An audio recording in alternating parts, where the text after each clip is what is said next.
ನಮಸ್ತೆ ಎಲ್ಲರಿಗೂ. FLN ಮಕ್ಕಳಿಗೆ ಸಂಬಂಧಿಸಿದಂತೆ ಕನ್ನಡ ಮತ್ತು ಗಣಿತ ಎರಡೂ ವಿಷಯದಲ್ಲಿ ಕೂಡ ಯಾವ ರೀತಿಯಾಗಿ ಮಾದರಿ ಪ್ರಶ್ನೆ ಪತ್ರಿಕೆಯನ್ನು ರಚಿಸಿಕೊಂಡು ಈ ಒಂದು ಡಿಸೆಂಬರ್ ಮಂತ್ನಲ್ಲಿ FLN ಪರೀಕ್ಷೆಯನ್ನು ಮಾಡ್ಕೋಬಹುದು ಅಂತ ನೋಡೋಣ. ಈ ವಿಡಿಯೋ ನಿಮಗೆ ಸ್ವಲ್ಪನಾದರೂ ಉಪಯೋಗ ಆಗಿದೆ ಅಂತ ಅನಿಸಿದರೆ ಪ್ಲೀಸ್ ನನ್ನ ಚಾನೆಲ್ನ ಸಬ್ಸ್ಕ್ರೈಬ್ ಮಾಡ್ಕೋತೀರಾ? ಕಾರಣಾಂತರಗಳಿಂದ ನವೆಂಬರ್ ತಿಂಗಳಲ್ಲಿ ನನಗೆ FLN ಪ್ರಶ್ನೆ ಪತ್ರಿಕೆಯನ್ನು ಅಪ್ಲೋಡ್ ಮಾಡಲಿಕ್ಕೆ ಸಾಧ್ಯ ಆಗಿಲ್ಲ. ಇವಾಗ ಡಿಸೆಂಬರ್ ಮಂತ್ ಏನು ಡಿಸೆಂಬರ್ ಎಂಡ್ ಬರ್ತಾ ಇದೆ. ಇವಾಗ ನಾವು FLN ಪರೀಕ್ಷೆಯನ್ನು ಮಾಡಿಕೊಂಡು ದಾಖಲಾತಿಗಳನ್ನು ನಮೂನೆಗಳೊಂದಿಗೆ ಸಲ್ಲಿಸಬೇಕಲ್ವ. ಹಾಗಾಗಿ ಒಂದು ಮಾದರಿ ಪ್ರಶ್ನೆ ಪತ್ರಿಕೆಯನ್ನು ತೆಗೆದುಕೊಂಡು ಬಂದಿದ್ದೀನಿ. ಮೊದಲಿಗೆ ಕನ್ನಡ ಒಂದು ವಿಷಯಕ್ಕೆ ಸಂಬಂಧಿಸಿದಂತೆ ಮೊದಲ ಕಲಿಕಾಫಲ, ತರಗತಿಯಲ್ಲಿ ಲಭ್ಯವಿರುವ ಮುದ್ರಿತ ಪಠ್ಯಗಳ ಕುರಿತು ಸಂಭಾಷಣೆ ಮತ್ತು ಮಾತುಕತೆ ನಡೆಸುವರು. ಈ ಒಂದು ಕಲಿಕಾಫಲದ ಮೇಲೆ ನಾನು ಚಿತ್ರ ನೋಡಿ ಗಮನಿಸಿ ಮಾತನಾಡು ಈ ಒಂದು ಪ್ರಶ್ನೆಯನ್ನು ಆಯ್ಕೆ ಮಾಡಿದ್ದೀನಿ. ಇಲ್ಲಿ ಚಿತ್ರ ನೋಡಿಬಿಟ್ಟು ಮಕ್ಕಳು ಅದ್ರ ಬಗ್ಗೆ ಏನು ಅನಿಸುತ್ತೋ ಅದನ್ನು ಮಾತಾಡೋದು. ಕಲಿಕಾಫಲ 2, ಪ್ರಶ್ನೆಯನ್ನು ಕೇಳುವ ಮೂಲಕ ಸಂಭಾಷಣೆಯಲ್ಲಿ ತೊಡಗುವರು ಮತ್ತು ಇತರರನ್ನು ಆಲಿಸುವರು. ಈ ಒಂದು ಕಲಿಕಾಫಲದ ಮೇಲೆ ಚಿತ್ರ ಗಮನಿಸಿ ಚಿತ್ರದಲ್ಲಿರುವ ಪಾತ್ರದ ಕುರಿತು ಸಂಭಾಷಣೆ ನಡೆಸು.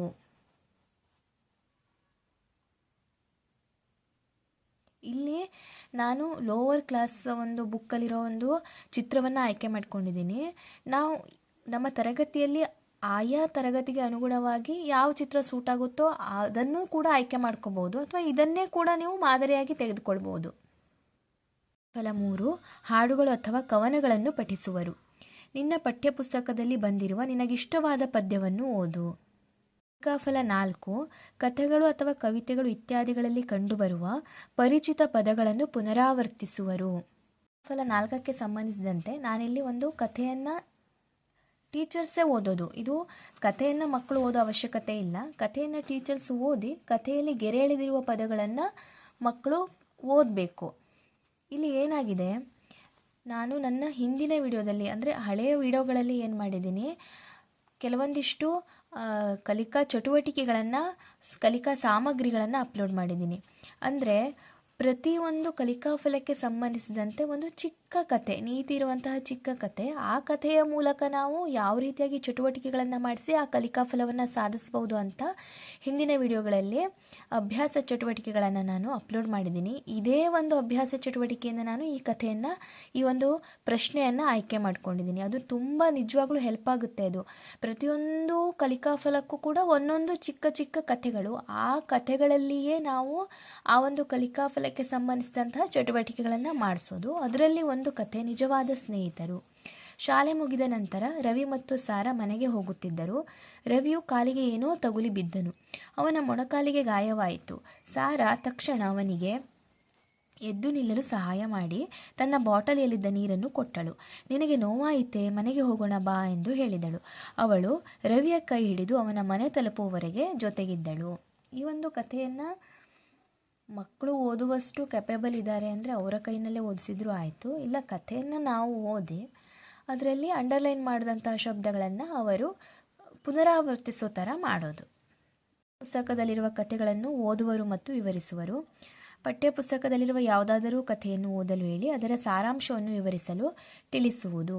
ಇದು ನೋಡಿ, ಹಿಂದಿನ ಪ್ರಶ್ನೆ ಪತ್ರಿಕೆಗಳಲ್ಲಿ ನಾನು ಆಯ್ಕೆ ಮಾಡಿಕೊಂಡ ಪ್ರಶ್ನೆಗಳಿಗೂ ಈ ಒಂದು ಪ್ರಶ್ನೆ ಪತ್ರಿಕೆಯಲ್ಲಿ ನಾನು ಆಯ್ಕೆ ಮಾಡಿಕೊಂಡಿರುವ ಪ್ರಶ್ನೆಗಳಿಗೂ ತುಂಬ ವ್ಯತ್ಯಾಸ ಇದೆ. ಅಂದರೆ ಏನಾಗುತ್ತೆ, ಈಗ ಜೂನ್ನಿಂದ ನಾವು ಅಭ್ಯಾಸ ಮಾಡಿಸಲಿಕ್ಕೆ ಸ್ಟಾರ್ಟ್ ಮಾಡಿದ್ದೀವಿ ಅಂದರೆ ಡಿಸೆಂಬರ್ ಅಂದರೆ ಒಂದು ಹಂತಕ್ಕೆ ಬಂದಿರಬಹುದು ಅಂತ ನಾನು ಮನಸ್ಸಿನಲ್ಲಿ ಇಟ್ಕೊಂಡು ಸ್ವಲ್ಪ ಹಿಂದಿನ ಒಂದು ಪ್ರಶ್ನೆ ಪತ್ರಿಕೆ ಅಂತ ಈ ಒಂದು ಪ್ರಶ್ನೆ ಪತ್ರಿಕೆಯನ್ನು ಒಂದು ಹಂತ ಜಾಸ್ತಿ ಬರೋ ಥರ ಆಯ್ಕೆ ಮಾಡ್ಕೊಂಡಿದ್ದೀನಿ ಪ್ರಶ್ನೆಗಳನ್ನು. ಕಲಿಕಾಫಲ 6, ಕೊಟ್ಟಿರುವ ಪದಗಳ ಅಕ್ಷರಗಳಿಂದ ಅರ್ಥಗರ್ಭಿತ ಹೊಸ ಪದಗಳನ್ನು ರಚಿಸುವರು. ಇಲ್ಲಿ ನೋಡಿ, ಕೊಟ್ಟಿರುವ ಅಕ್ಷರಗಳನ್ನು ಸರಿಯಾಗಿ ಹೊಂದಿಸಿ ಅರ್ಥಗರ್ಭಿತ ಪದ ರಚಿಸು. ಇಲ್ಲಿ ಅವರು ಅಕ್ಷರಗಳನ್ನು ಹೊಂದಿಸಿ ಒಂದು ಪದ ಬರೋ ಥರ, ಅರ್ಥ ಇರುವಂತಹ ಪದ ಬರೋ ಥರ ಹೊಂದಿಸಬೇಕು. ಈಗ ನೋಡಿ, ಗೆರೆ, ಗೆರೆ ಹೊಂದಿಸಿದ್ರೆ ಗೆರೆ, ಕಾಗೆ, ದಾರ, ಈ ರೀತಿಯಾಗಿ. ಕಲಿಕಾಫಲ 7, ವಯೋಮಾನಕ್ಕೆ ಸೂಕ್ತವಾದ 6ರಿಂದ 8 ವಾಕ್ಯಗಳ ಸರಳ ಪದಗಳೊಂದಿಗಿನ ಪರಿಚಿತ ಪಠ್ಯ ಗ್ರಹಿಸಿ ಸ್ಪಷ್ಟತೆ ಮತ್ತು ನಿರರ್ಗಳತೆಯೊಂದಿಗೆ ಓದುವರು. ಇಲ್ಲಿ ಆಯ್ಕೆ ಮಾಡಿಕೊಂಡಿರುವಂತಹ ಪ್ರಶ್ನೆ, ನೀಡಿರುವ ಭಿತ್ತಿಪತ್ರವನ್ನು ಓದು. ಫಲ 8, ಭಾವವನ್ನು ವ್ಯಕ್ತಪಡಿಸಲು ಸರಿಯಾದ ಸಣ್ಣ ಅಥವಾ ಸರಳ ವಾಕ್ಯಗಳನ್ನು ರಚಿಸುವರು. ಇಲ್ಲಿ ಪ್ರಶ್ನೆ, ನಿನ್ನ ಶಾಲೆಯ ಕುರಿತು 5 ವಾಕ್ಯಗಳನ್ನು ಬರೆ. ಇಲ್ಲಿ ನಾನು ಹಿಂದಿನ ಪ್ರಶ್ನೆ ಪತ್ರಿಕೆಯಲ್ಲಿ ಏನು ಮಾಡ್ತಿದ್ದೆ ಅಂದರೆ ಒಂದು ಚಿತ್ರವನ್ನು ಕೊಡೋದು, ಆ ಚಿತ್ರಕ್ಕೆ ಸಂಬಂಧಿಸಿದಂತೆ ಒಂದಿಷ್ಟು ವಾಕ್ಯಗಳನ್ನು ಬರೀಲಿಕ್ಕೆ ಹೇಳೋದು. ಆದರೆ ಇಲ್ಲಿ ನಾನು ಒಂದು ಶಾಲೆ ಕುರಿತು ಬರೆಯುವಂಥ ಅಂತ ಕ್ವಶನನ್ನು ಆಯ್ಕೆ ಮಾಡ್ಕೊಂಡಿದ್ದೀನಿ. ಅದೇ ರೀತಿಯಾಗಿ ಕಲಿಕಾಫಲ 9 ಸ್ಪಷ್ಟ ಬರವಣಿಗೆಯೊಂದಿಗೆ 4ರಿಂದ 5 ಸಣ್ಣ ವಾಕ್ಯಗಳನ್ನು ಬರೆಯುವರು. ಇದು ಕೂಡ ಬರೆಯೋಕ್ಕೆ ಸಂಬಂಧಪಟ್ಟಂತಹ ಕಲಿಕಾಫಲ ಆದ್ದರಿಂದ ನಾನಿಲ್ಲಿ ಜಾತ್ರೆಯ ಸಂದರ್ಭದ ಕುರಿತು ನಿನ್ನದೇ ಮಾತುಗಳಲ್ಲಿ 5 ವಾಕ್ಯಗಳನ್ನು ಬರೆ. ರೀತಿಯಾಗಿ ಕನ್ನಡ ವಿಷಯಕ್ಕೆ ಸಂಬಂಧಿಸಿದಂತೆ 9 ಕಲಿಕಾಫಲಗಳ ಮೇಲೆ ಯಾವ ರೀತಿ ನಾವು ಕ್ವಶನ್ಗಳನ್ನು ಆಯ್ಕೆ ಮಾಡಿಕೊಳ್ಬಹುದು ಅನ್ನೋ ಒಂದು ಮಾದರಿಯನ್ನು ನಾನಿಲ್ಲಿ ತೆಗೆದುಕೊಂಡು ಬಂದಿದ್ದೀನಿ. ಅದೇ ರೀತಿಯಾಗಿ ಈಗ ಗಣಿತ ವಿಷಯಕ್ಕೆ ಸಂಬಂಧಿಸಿದಂತೆ ನೋಡೋಣ. ಗಣಿತದಲ್ಲಿ ಮೊದಲನೇ ಪ್ರಶ್ನೆ, 1ರಿಂದ 100ರವರೆಗಿನ ಸಂಖ್ಯೆಗಳನ್ನು ಬರೆ. ನೋಡಿ, ನಾವು ಇಷ್ಟು ದಿನ ಏನು ಮಾಡ್ತಿದ್ವಿ, ವಸ್ತುಗಳನ್ನು ಎಣಿಸು, ಒಂದಿಷ್ಟು ಚಿತ್ರಗಳನ್ನು ಕೊಟ್ಟು ಅದರಲ್ಲಿ ಎಣಿಸಿ ಬರೆ, ಅದರಲ್ಲಿ ಎಷ್ಟಿದೆ ಅಂತ ಬರೆ ಅಂತ ಕೊಡ್ತಿದ್ವಿ.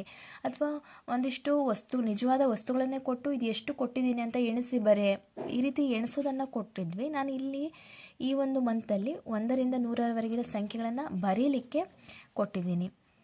ನೆಕ್ಸ್ಟು ವಿನ್ಯಾಸ ಪೂರ್ಣಗೊಳಿಸು. ಒಂದು ಆಕೃತಿದು, ಇನ್ನೊಂದು ಸಂಖ್ಯೆದು. 3ನೇದು, ನಿಧಿ 5 ಚಾಕ್ಲೇಟ್ಗಳನ್ನು ತಿಂದಳು, ಸುಮ 8 ಚಾಕ್ಲೇಟ್ಗಳನ್ನು ತಿಂದಳು, ಅವರು ಒಟ್ಟು ಎಷ್ಟು ಚಾಕ್ಲೇಟ್ಗಳನ್ನು ತಿಂದರು.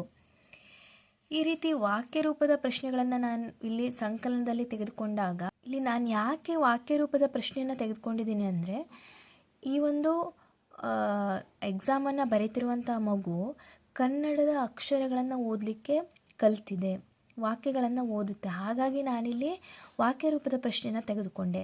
ಅದೇ ಮಗು ಇನ್ನೂ ಕನ್ನಡ ಪದಗಳನ್ನು ಅಕ್ಷರಗಳನ್ನು ಜೋಡಿಸಿ ನೀಟಾಗಿ ಓದ್ತಿಲ್ಲ ಅಂತ ಹೇಳಿದ್ರೆ ನಾವಿಲ್ಲಿ ಜಸ್ಟ್ ಸಂಖ್ಯೆಗಳನ್ನು ಮಾತ್ರ ತೆಗೆದುಕೊಂಡು, ಅಂದರೆ 5 + 8 ಎಷ್ಟು, ಈ ರೀತಿಯಾಗಿ ಕ್ವಶನ್ಗಳನ್ನು ಮಾಡ್ಕೋಬಹುದು. ಮಗು ಅಂದರೆ ಸರಳವಾದ ಪದಗಳನ್ನು ಓದಿ ಪ್ರಶ್ನೆಯನ್ನು ಅರ್ಥ ಮಾಡಿಕೊಳ್ಳುತ್ತೆ ಅಂತ ಹೇಳಿದ್ರೆ ಈ ರೀತಿ ಪ್ರಶ್ನೆಗಳನ್ನು ಕೊಡಬಹುದು. ಇಲ್ಲಿ ನೋಡಿ, ಈ ರೀತಿ 4ನೇ ಪ್ರಶ್ನೆ, 3 + 3 = ಡ್ಯಾಶ್, 7 - 5 = ಡ್ಯಾಶ್. ಈ ರೀತಿಯಾಗಿ 5ನೇದು ಗುಣಾಕಾರ ಮತ್ತು ಭಾಗಾಕಾರದ ಲೆಕ್ಕಗಳು.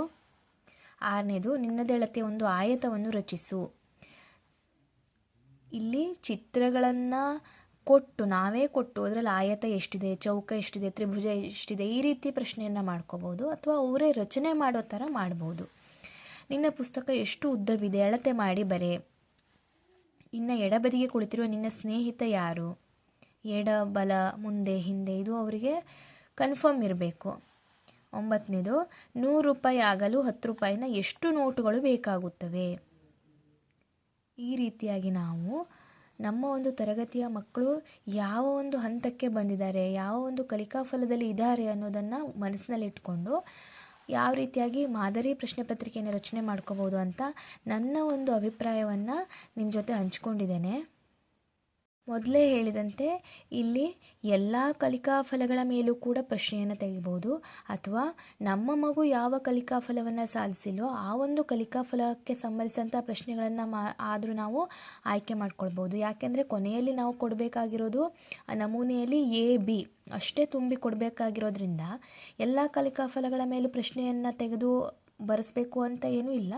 ಆದರೆ ಮಕ್ಕಳಿಗೆ ರಿವಿಷನ್ ಆಗುತ್ತೆ ಅನ್ನೋ ಒಂದು ಇದರಲ್ಲಿ ಈ ರೀತಿಯಾಗಿ ಪ್ರಶ್ನೆ ಪತ್ರಿಕೆಯನ್ನು ಕೂಡ ನಾವು ತಯಾರು ಮಾಡ್ಕೊಳ್ಬೋದು.